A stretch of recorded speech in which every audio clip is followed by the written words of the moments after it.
سال 2137 شهری به نام اورتومترو. پله ها ممنوع شدند، نه فقط به خاطر فرم، بلکه چون نماد صعود بودند، نماد نابرابری. تو این شهر هر کسی باید از راهی به جز پله خودش رو به بالا برسونه. شهر پر از ضد پله چیا. اونها همه جا هستن و هیچ راه فراری وجود نداره. حالا 5 نفر انتخاب شدن برای رقابت توی یک چالش معماری مرگبار. برنده آزادی و بازنده بخشی از بتون این شهر. خب بریم سراغ معرفی شرکت کننده ها. نفر اول کسی نیست جز پیرزن راکت سوار. نمش وقتی از رمپ افتاد مرد. الان راکت ساخته تا انتقام بگیره. نفر دوم سگ قاچاقچیه، پلیس سابق پله ها. الان تو بازار سیاه رمپ به همراه پرنده هیچی نخور قاچاق میکنه و همه هم در به در دنبالشن. سوم مرد ضد پله چیه، معمار سابق. پله طراحی میکرد، الان شبا کابوس بالا رفتن میبینه. چهارم دوقلوهای سایلنت، حرف نمیزنن اما گویا حس ششم نسبت به پله ها دارن. و پنجم زن معمار تبعیدی، تنها کسی که جرأت کرد یه پله مارپیچ طراحی کنه و بعدش تبعید شد. حالا برگشته برای آخرین فرصت. و اینک میرسیم به داور این دور از مسابقات، قاضی کاشیباز. حالا بریم سراغ چالش اول، رمپ حافظه. اونها وارد رمپ حافظه میشن، مسیر مارپیچی که از خاطرات شهر پله‌دار ساخته شده. روی دیوار صداها همشون یادآور اون پله ها. صداهای مثل یادته وقتی با مادر بزرگ از پله پایین میرفتیم؟ پله ها تو شهر قدیما فقط ابزار نبودن، داستان بودن. هر کسی باید رمز پنهان یک خاطره رو کشف کنه.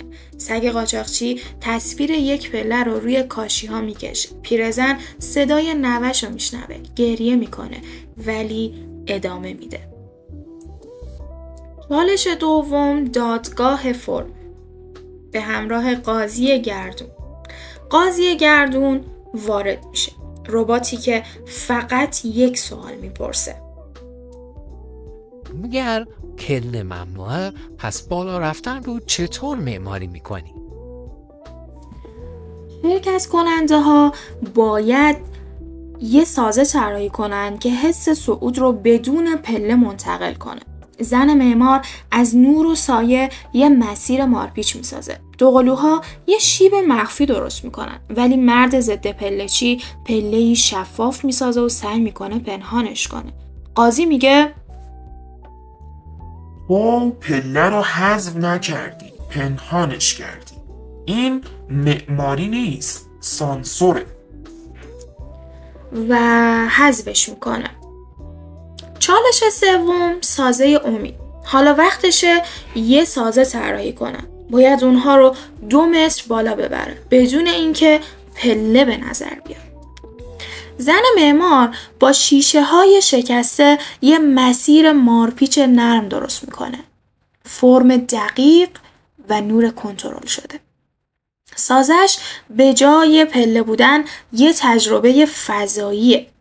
اما امان از پیرزن راکت سوار، فقط راکتش رو میذاره، بالا میره ولی بدون فرم. قاضی میگه حرکت کافی نیست، طراحی باید معنا داشته باشه. و رد میشه.